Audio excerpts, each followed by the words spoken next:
خلکو ته په شکایت او خلکو ته په ګیلو باندې کیدای شي د خلکو شفقت او د خلکو زړهسوی را جلب کړي، خو الله پاک ته شکایت او ګیلې به د الله پاک رحمت په تا باندې را نازل کړي، د الله پاک رحمت به را جلب کړي.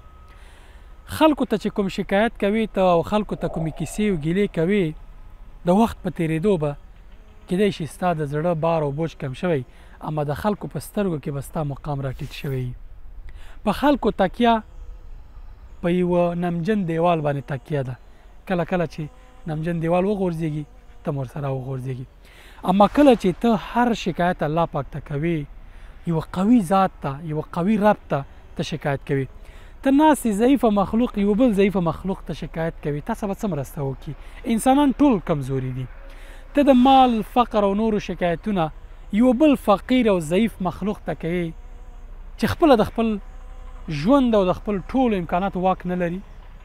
سبا را پاڅېږي هغه به تر تا بدتر حالت کې یوه داسې چاته شکایت کوه چې د هر څه واک یې په لاس کې دی، هغه الله پاک دی. تکیه دی الله پاک باندې کوه، توکل پې کوه. الله پاک درته هر څه ویلي، ومن یتوکل علی الله فهو حسبه. چا چې په الله پاک باندې توکل وکړ کافي ده ورته ده. ته ناستې خلکو ته ګیلې وبانې کوي، نه، دا ټول شکایت دې راواخله الله پاک ته کښېنه، وژاړه، ګیله ورته وکړه، شکایت ورته وکړه، زړه ورته تش کړه، بدل کې به یو قوي او باعزته انسان شي.